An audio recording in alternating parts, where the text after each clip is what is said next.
आप सभी को मेरा नमस्ते है। मैं आप सभी का आपके अपने चैनल कथा सदन में स्वागत करती हूँ। आशा करती हूँ आप लोग सुखी होंगे, स्वस्थ होंगे और प्रसन्न होंगे। आज मैं आप लोगों के लिए जो कहानी लेकर के आई हूँ उस कहानी का नाम है सोने की कंठी और ये कहानी लिखी है सुभद्रा कुमारी चौहान जी ने। चलिए कहानी शुरू करते हैं। बिंदु पोस्टमैन की लड़की थी। उसका पिता राय साहब निर्मल चंद की कोठी के सागर पेशे की एक कोठरी में किराए से रहता था। पोस्टमैन की आमदनी ही कितनी, खर्च सदा ही आमदनी से कुछ ज़्यादा ही हो जाया करता था। इसलिए बिंदु और उसकी माँ को अच्छे गहने और कपड़े कभी नसीब ना हुए। बिंदु रूपवती थी और उसको अच्छे अच्छे गहने कपड़ों का शौक था। स्त्रियां स्वभावतः सौंदर्य की उपासिका होती हैं। जो जितनी अधिक सुंदर होती है उनकी सौंदर्योपासना उतनी ही अधिक बढ़ी चढ़ी होती है। किंतु सुंदरी बिंदु गहनों और कपड़ों के लिए तरसा करती थी। राय साहब की स्वजातीय होने के कारण कभी कभी तीज त्यौहार या कामकाज होने पर कोठी से बिंदु की माँ के लिए बुलावा आता और माँ के साथ बिंदु भी जाया करती थी। वहाँ राय साहब की लड़कियों को खूब सजी धजी देखकर उनके चमकते हुए हीरे मोती के गहने और दृष्टि को फिसला देने वाले रेशमी कपड़ों को देखते ही वह अधिक क्षुब्ध हो जाया करती। विशेषकर इसलिए और भी कि राय साहब की लड़कियां सुंदर न थीं। गहने कपड़े उनके शरीर पर ऐसे जान पड़ते जैसे किसी ठूंठ के साथ लपेट दिए गए हों। बिंदु की राय थी कि अच्छे कपड़े और गहने पहनने का अधिकार उन्हीं को होना चाहिए जो सुंदर हों। कुरूप स्त्रियों का श्रृंगार तो श्रृंगार का उपहास और कला का अनादर है। राय साहब की लड़कियों से गहने कपड़े की प्रतियोगिता में हार कर बिंदु हताश ना होती। घर लौटते ही वह शीशे में अपना सुंदर मुंह देखकर मन ही मन उनके प्रति कहती, गहना कपड़ा पहनकर भी तो उनका काला मुंह गोरा नहीं हो जाता, बड़े बड़े दांत मोतियों सरीखे नहीं चमकते।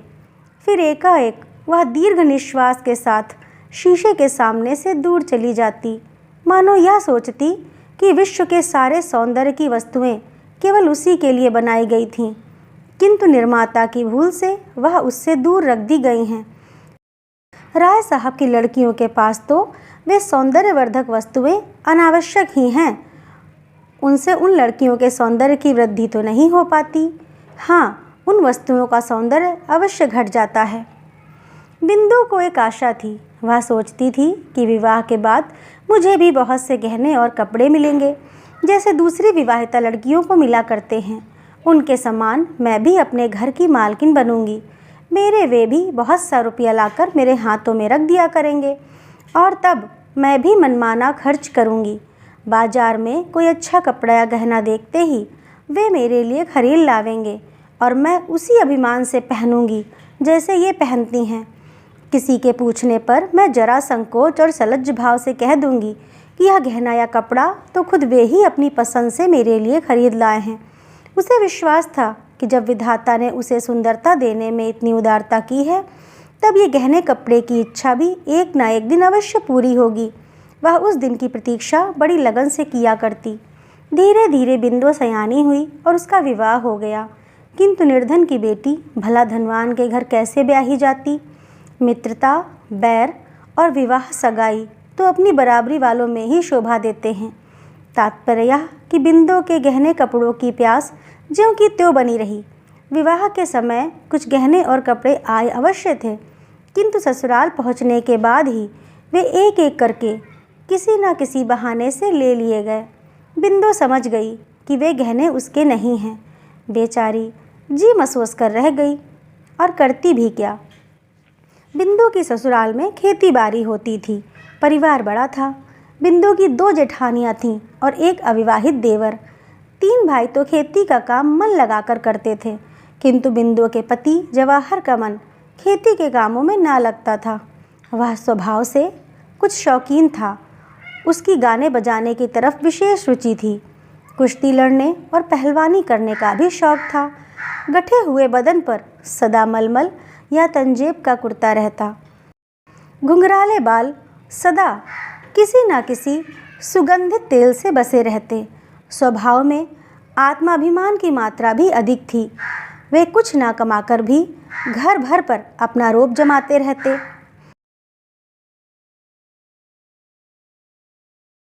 बिंदु कुछ पढ़ी लिखी होने के कारण उस देहात में आदर की वस्तु हो गई थी, विशेषकर उस समय अवश्य जब वह रामायण या महाभारत पढ़ती और गांव की अनेक स्त्रियां वहां एकत्र हो जाती। वे बिंदु की सास के भाग्य की सराहना करती और कहती, यह लक्ष्मी सी बहू तुम्हारे घर आई है, इसके कारण भगवान के दो बोल हम लोग भी सुन पाती हैं। बिंदु भी अपने इस देहाती जीवन से असंतुष्ट न थी। सास उसका आदर करती थी, जेठानियाँ उसे काम ना करने देती। इसके अतिरिक्त जवाहर उसे प्यार भी बहुत करता था। उसी घर में लड़ाई झगड़ा होने पर कई बार ऐसे मौके आए कि उसके जेठ अपनी स्त्रियों पर हाथ चला बैठे, किंतु जवाहर बिंदु से कभी भी एक कड़वी बात भी ना करता था। वह हर तरह से अपने देहाती ढंग से ही सही उसे संतुष्ट रखने का प्रयत्न करता। बिंदु भी अब सुखी थी, उसे गहने कपड़े की याद ना आती थी। वैसे तो देहात में अच्छे गहने कपड़े पहनता ही कौन है, फिर भी सबके बीच में बिंदु ही बिंदु दिख पड़ती थी। बिंदु सबसे अधिक सुंदरी तो थी ही, साथ ही पति की तरह वह सबसे अच्छे कपड़े भी पहना करती थी। मना करने पर भी वह जेठानियों के साथ काम करती और सास को नियम से रोज रामायण सुना देती। रात को अलाव के पास बैठती, जहाँ गांव की अनेक युवतियाँ, वृद्धाएं, युवक और प्रौढ़ सभी इकट्ठे होते। फिर बहुत रात तक कभी कहानी होती और कभी पहेलियाँ बुझाई जाती। वहाँ दिन भर के परिश्रम के बाद सब लोग कुछ घंटे निश्चिंत होकर बैठते। उस समय कहानी और पहेली के अतिरिक्त किसी को कोई भी चिंता ना रहती थी। सवेरे नदी का नहाना भी कम आनंद देने वाला ना रहता। बूढ़ी, युवती, बहू, बेटी सब इकट्ठी होकर नहाने जाती।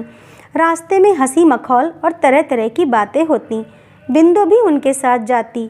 नदी में नहाना उसे विशेष प्रिय था और कभी कभी जब वह बिरहा गाते हुए दूर से आती हुई अपने पति की आवाज़ सुनती, या जब वह देखती कि उसका पति अपनी मस्त आवाज़ में खुदा गवाह है हम तुमको प्यार करते हैं गा रहा है, तो उसे ऐसा प्रतीत होता कि जवाहर उसी को लक्ष्य करके कह रहा है। तात्पर्य यह कि बिंदु पूर्ण सुखी थी, अब उसकी कोई और इच्छा ना थी। एक बार बिंदु की माँ बीमार पड़ी। माँ की सेवा करने के लिए बिंदु को लगातार 4-5 महीने नैहर में रहना पड़ा। फिर उसकी आंखों के सामने वही राय साहब की लड़कियां और वही गहने कपड़ों का प्रदर्शन होने लगा। उसकी सोई हुई आभूषणों की आकांक्षा फिर से जाग उठी। वह सोचने लगी, क्या इस जीवन में मेरी अभिलाषा कभी पूरी ना होगी? तो फिर ईश्वर ने मुझे इतना रूप ही क्यों दिया? किंतु विधि के विधान पर किसका जोर चलता? राय साहब निर्मल चंद 40 के उस पार पहुंच चुके थे, फिर भी उनमें रसिकता की मात्रा आवश्यकता से अधिक थी। वे प्रायः सिनेमा देखने जाया करते थे, किसी अच्छी कहानी की एक्टिंग के लिए नहीं, केवल सुंदर चेहरों को देखने के लिए। उन्होंने सब तीर्थ भी कर डाले थे और प्रायः पर्वों पर सब काम छोड़कर भी वे स्नान घाटों पर पहुंच जाते थे। किसी प्रकार के पुण्य लाभ की उन्हें इच्छा रहती थी या नहीं, यह तो ईश्वर ही जाने, किंतु स्नान करती हुई युवतियों के अंग प्रत्यंग की ताक झाँक की उत्कट इच्छा उनके चेहरे पर कोई भी साफ देख सकता था। वे कश्मीर और नैनीताल भी अक्सर गर्मी की छुट्टियों में जाया करते थे, किंतु वे जलवायु परिवर्तन के लिए जाते थे या और किसी उद्देश्य से, यह नहीं कहा जा सकता। वे सुंदर स्त्रियों के पीछे अनायास ही मीलों का चक्कर अवश्य लगा आते थे। वे बहुत कुरूप थे, इसलिए सुंदरी की बात तो अलग रखिए, कोई कुरूप से कुरूप स्त्री भी उनकी तरफ आंख उठाकर देखने में अपना अपमान समझती थी। इसलिए प्रायः गंदे मजाक करके ही वे अपनी वासना की तृप्ति कर लिया करते थे। इसके अतिरिक्त वे परोपकारी भी थे। उनके घर एक नामी गिरामी वैद्यराज रहा करते थे, जो राय साहब के मित्रों और उनके आश्रित निर्धनों का मुफ्त इलाज करते थे। उनका दवाखाना राय साहब की बैठक से लगा था।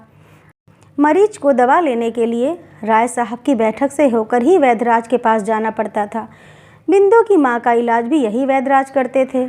घर में और कोई ना होने के कारण बिंदु को ही माँ के लिए दवा लानी पड़ती थी। एक दिन दोपहर को बिंदु जब दवा लेने गई तो उसने देखा कि राय साहब के पास एक सुनार कई तरह के गहने फैलाए बैठा है। सहसा इस प्रकार गहनों की प्रदर्शनी सामने देखकर इतने दिनों की सोई हुई बिंदु की गहनों की उत्कंठा फिर से जागृत हो उठी। क्षण भर के लिए वह भूल गई कि वह यहाँ किस लिए आई है। वह उत्सुकतापूर्वक उन फैले हुए गहनों के पास बैठ गई और बड़े चाव से उन्हें उठा उठा कर देखने लगी। उनमें से 3 लड़की एक कंठी थी जो बिंदु को बहुत पसंद आई। उसने उस कंठी को कई बार उठाया और रखा और अंत में एक ठंडी सांस के साथ वह उसे वहीं रखकर अलग खड़ी हो गई। राय साहब ने भी वही कंठी पसंद की। बाकी गहने वापस करके सुनार को दाम देने के लिए दूसरे दिन बुलाकर उन्होंने उसे रवाना कर दिया। यद्यपि बिंदु की उम्र की राय साहब की लड़कियां थीं, फिर भी बिंदु उनकी कुदृष्टि से बची ना रही। उसके इस समय के हार्दिक भाव राय साहब अच्छी तरह से ताड़ गए और वार करने का यही उपयुक्त समय देखकर वे हंसते हुए बोले, बिंदु, यह कंठी तुम्हें बहुत पसंद आई है, पहनोगी? इस प्रकार की अव्यक्त आशा से बिंदु का चेहरा खिल उठा, पर यह प्रसन्नता क्षणिक थी। वह गंभीर होकर बोली, नहीं, मैं ना पहनूंगी। गहने गरीबों के लिए नहीं होते। राय साहब बोले, गहने तो गरीब अमीर सभी के लिए होते हैं। फिर तुम्हारी तरह का गरीब तो इच्छा करते ही मनमाना गहना पा सकता है। सो कैसे? बिंदु ने पूछा। गहनों की इच्छा तो मुझे सदा से ही रही है, पर वे मुझे कभी नहीं मिले और ना जीवन भर मिलेंगे, यह मैं अच्छी तरह से जानती हूँ। राय साहब धीरे धीरे बिंदु की तरफ आते हुए बोले, जीवन भर की बात तो अलग रही बिंदु, यह कंठी तुम्हें इसी समय मिल सकती है। केवल तुम्हारी इच्छा करने भर की देर है। तुम्हारे ऊपर एक क्या, ऐसी लाखों कंठियाँ निछावर की जा सकती हैं। पर बिंदु, यदि तुम मेरे मन को समझती। राय साहब के आरक्त चेहरे और हिंसक पशु की तरह आंखों को देखते हुए बिंदु सिहर उठी और 2 कदम पीछे हटकर बोली, आप मुझे दवा दिलवा दें, मैं जाऊं, अम्मा अकेली हैं। उसने इस बात को इतने ज़ोर ज़ोर से कहा जिससे अंदर आवाज़ पहुंच सके। वह शीघ्र ही दवा लेकर लौटी। उसने मन ही मन सोचा, अब मैं दवा लेने ना जाऊंगी। राय साहब की नीयत ठिकाने नहीं है। मैंने समझा था कि वह बेटी समझकर मुझे कंठी देना चाहते हैं, परंतु वे तो सतीत्व के मोल उसे बेचना चाहते हैं। चूल्हे में जाए ऐसी कंठी मुझे ना चाहिए विधाता। सतीत्व कंठी से कई गुना ज़्यादा कीमती है। किंतु इतने पर भी उस कंठी को वह भूल न सकी। रह रहकर कंठी उसके आंखों के आगे झूलने लगी। फिर उसने एक युक्ति सोची, यह हो सकता है कि जैसे वह मुझे छलना चाहते हैं, मैं भी उन्हें छल लूँ, उनसे कंठी ले लूँ, फिर बचकर भाग जाऊँ। ऐसे अनेक तरह के संकल्प विकल्प करती हुई बिंदु सो गई। दूसरे दिन दोपहर को बिंदु को फिर दवा लेने जाना पड़ा। पहुंचकर उसने देखा कि राय साहब के मसनद के पास उसी तरह की 4 कंठियाँ पड़ी हैं। बिंदु के पहुंचते ही राय साहब ने उसे बैठने के लिए कहा। बिंदु बैठ गई। कल उसने जितने संकल्प विकल्प किए थे उसे इस समय याद ना रहे। कंठियों की चकाचौंध के सामने बिंदु को सब कुछ भूल गया। बिंदु के सामने ही राय साहब ने एक कंठी को तौलाकर उसकी कीमत 250 रुपये सुनार को देकर विदा कर दिया। बिंदु चकित दृष्टि से उस कंठी की ओर और कभी उन रुपयों की तरफ देखती थी। व्यापारी के जाते ही जैसे उसकी तंद्रा टूटी। वह उठकर खड़ी हो गई, बोली, दवा दिलवा दीजिए, मैं जाऊं, देर हो रही है। भी कहाँ की देर होने लगी। कहते कहते राय साहब ने एक कंठी बिंदु के गले में पहना दी और उसे जबरन पकड़कर एक बड़े शीशे के सम्मुख खड़ा कर दिया। फिर उसकी तरफ सतृष्ण नेत्रों से देखते हुए बोले, अपनी सुंदरता देखो, वहाँ बिंदु है या कोई दूसरी? बिंदु मंत्रमुग्ध सी देखती रह गई।